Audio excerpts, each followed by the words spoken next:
all staying safe and well. And our last look really at this World Cup, Qatar 2022. So yes, with our final edition of Back Home, number 4, where we've been looking at the guys coming back, and obviously we've got the last one, the last man standing, if you like, Mr. ALVAREZ, World Cup winner, absolutely fantastic. Chuffed to mint balls for him, as most City fans will be. And yeah, so we'll have a quick look at how I thought ALVAREZ did. If you agree, let me know what you thought. Of course, we'll have a rundown of all the guys in this special final edition with a little rating as well, a World Cup rating, not a rating for us, just a World Cup rating on how they perform. So hopefully you'd let me know what you think as well. Let me know your thoughts. It's all opinions, isn't it? We can all have various opinions. Please, if you are new to the channel, push that subscribe button, push the bell notifications. If you're not new to the channel, or you're new to the channel, push that other button as well, that little like button, that'd be great, that thumbs up button. Make an old City fan very, very happy. And please, this is City past, present, forever, and all your comments are always welcome. And check out, if you want to look a bit more in depth, obviously you can check out Back Homes 1 to 3 as well, and lots of City stuff coming up now as we get back to normality. So we'll talk about that before we go. Right, 16 players all featured. I'll touch upon some ex-players as well. Certainly a certain MENDY, who's also a World Cup winner. You know, wouldn't have thought that, would you? In all fairness, yeah. So scores. If I'm going to, I'll do a little summing up. And scores, it's 6 if they've had an okay World Cup, just standard 6. If they've had a pretty naff World Cup, it would be less than that to a degree. And if they've had a better World Cup, it'll be higher than that to a certain degree. So, of course, we go back to episode 1. We looked at KDB, who, like his team, Belgium, underperformed. But his return to City, I was confident would be more positive, and he looked as eager and willing in that friendly against Girona at the weekend. So, yeah, we're hopeful for Kevin. But his World Cup rating, I'll just give him a 5 out of 10 for his World Cup rating. Gundogan did a steady, if not fizzing, job for poor old Germany. With the contract running out, I seem to think that might be the problem at the moment. He needs to sort it out, sort himself out, sort this contract out, whether he's staying or whether he's going.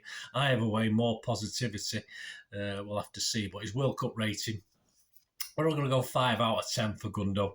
In episode 2, we decided that Akanji looked a bit of a pale imitation of what we've seen, for one of our 5 centre halves. He may have a little, if he brings that form back to us, which I'm hoping he won't. Obviously, it's playing for Switzerland.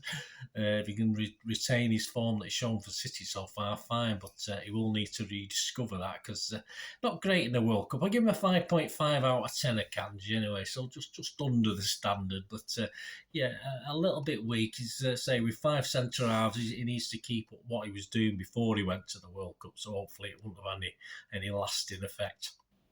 Also, our Spanish pair came through in fairly good nick, and we discovered that Rodri can do a centre-half job to a reasonable standard, but we possibly knew that anyway. We've seen him do little bits and bobs for us. His World Cup rating I give for Rodri, though, just a steady Eddie, 6 out of 10. And Laporte, well, we decided he just does Laporte things. So again, a 6 out of 10 for Laporte. Episode 3, we decided Ederson had a nice break in the sun. Didn't let Brazil down when he was called on. He's Pep's and City's number 1 if he's not Brazil's number 1. And as long as Pep's at City, I don't see any difference to City's number 1. I think Ederson will be there as long as Pep's there. World Cup rating, I'm going to give him a 6.5 out of 10, because I thought he did okay for that one game he come in. It's always hard coming in for the odd game, isn't it? I thought he did reasonably well. Aki, yeah, Aki will return in the same way we said with Laporte, didn't we? Aki will return and do Aki things. No fuss, no bother, just get on with it. What a player, underappreciated. Yes, he is. I think more people are probably appreciating him now, but he's never been underappreciated by me.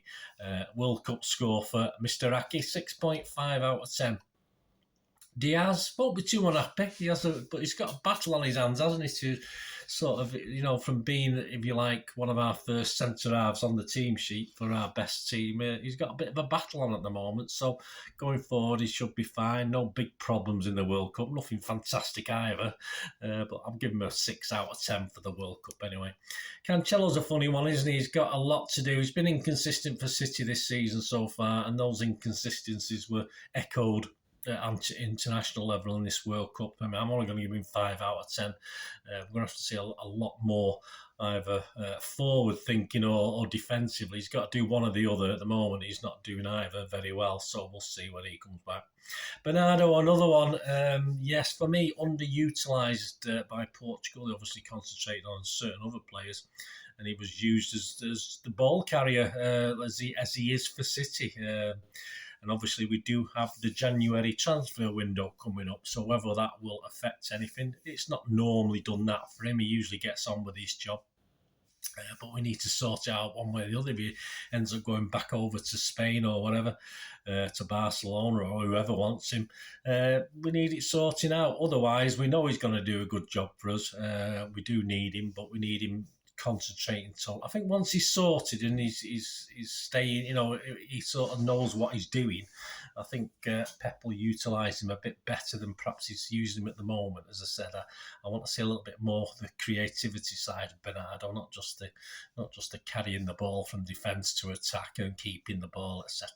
But as far as the World Cup's concerned, yeah, I mean, just steady again, nothing spectacular, just a 6 out of 10 because of the role he played. Phillips, yeah, I mean, what can you say? Hopefully he's fit now. We need him to stay fit and make a claim at City now.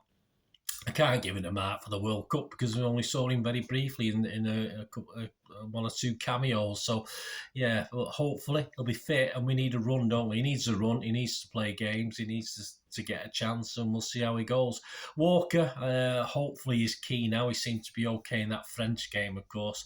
I am going to give him a 6.5 out of 10. Basically, for the way he had a pretty good game against Mbappe, and he had a pretty good game or two anyway. So after being out for so long, excellent work from Walker, and we need him totally fit and ready and able and at his best for City over the next few months. Grealish is another quandary, really. Not a lot of minutes on the pitch in the World Cup. He's probably had a nice little holiday. I mean, I am surprised at certain players. I know Kevin De Bruyne probably came back to training 2 or 3 days earlier. Grealish, there's no sign of him yet, as many other players as I'm recording this. But perhaps these players who haven't played much might have made an extra effort to get back early to the to City. I'm not too sure. I mean, they might have been told not to, but. To me, as a player, I would say, yeah, I want to get back early, boss. I want to put the work in, but hey. We'll see with Grealish. It's his second season now. I'm still giving him a lot of rope. He keeps tending to hang himself with it, but we'll see. It's not his first season, and we need him. We need him to be a bit more progressive, let's say, for this second half of the 22-23 season. But no mark for the World Cup. He didn't play enough. Stones, hopefully he'll stay fit, and he is fit. He obviously got a bit of a knock, didn't he, in that last game? Yeah, I thought he was excellent for England, one of our better players in the World Cup. And we just need him there around, fit and able for City. It's as simple as that. World Cup, I'm going to give him a 7 out of 10. Phil Foden, another one, perhaps neat and tidy for England. Some nice little wall passes, some nice little flicks, etc. without being fantastic. And that's what perhaps we've seen for City as well occasionally this season so far. But he could be of course, he can be the big difference between glory and misery. And obviously not on his own, he's got other players, but we need him at his very, very best. But as far as the World Cup, I'm going to give him a 6 out of 10. I think it was okay, but that's about it. And on to our World Cup winner, ALVAREZ. Yeah, I don't think we saw or I saw anything that we didn't already know about ALVAREZ. He's a talent, but he does still need to be brought on carefully. He didn't play the initial Argentinian game, but obviously because he showed a lot of nous, a lot of skill, a lot of effort. He was played every game after that first one. So in a similar way, Pep's now going to be under pressure to play the World Cup win. Of course he is, but Pep won't bow down to the people who will say, "Oh, you've got to play him more." He'll do what he's been doing, and he'll carry on doing that. I don't think Pep's going to play him particularly any more than he has been. He might have a little bit more faith in him now. Now he's seen him on the world stage, But I think he probably knows his player anyway. I don't think he would have needed that to tell him that, but perhaps he'll give him a bit more responsibility, and that'll probably be good for him. He was excellent, of course, for Argentina. Argentina is probably still messy. It'll be interesting to see how this sort, when he does finally retire from international football, how the Argentinians set up. But I think Alvarez is a definite start in the Argentinian team certainly for the foreseeable future, based on what we've seen. I thought it was steady in the final. I don't think it was spectacular. Some nice touches.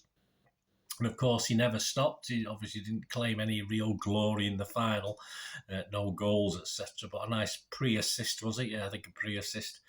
Yeah, so as I say, I don't see any doubt about the fact he will be an Argentina regular, certainly for the foreseeable future. And as he gets more game time at City, that'll only improve. He's last to come home due to this success, of course. It'll be a while before we see him. But I think we can all be happy and look forward to a bright future. But we'll need to be patient, because Pep ain't going to be starting him every week. Absolutely not. Pep will carry on doing what he's been doing, and hopefully Alvarez seems to accept that and get on with that. As long as his head. I don't think he's the sort of lad to let this go to his head. I think he'll sit back and learn, keep learning and progress and take what he can from Pep, and hopefully establish himself like he seems to have done with his national team. So scoring goals in the blue and white. My rating for him, I'm going to give him a good health in my best rating of 8 out of 10.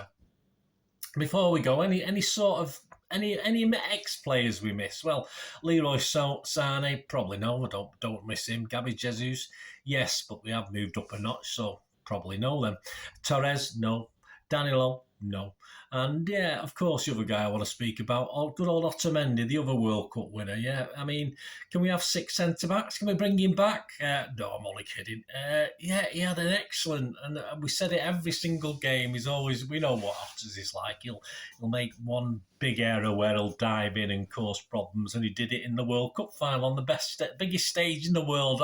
That's what we expect from old Otters, and he has these brain farts, as we know. But thankfully, I mean, he's playing world-class players, international players. So I mean, he's knocking on a bit. So you don't expect him to get through a World Cup without making the odd little faux pas, and he didn't. But thankfully, he got away with it. It's all forgotten now. They've won the World Cup. If they hadn't won it, and France had gone on to do something, then perhaps he would have sort of trudged off with his tail between his legs. But he's a World Cup winner. All credit to him. And I'm really glad for him. I think most City fans will be. Well done, Otter. If you're watching this, Otters, well done, mate. Fantastic. We're proud of you.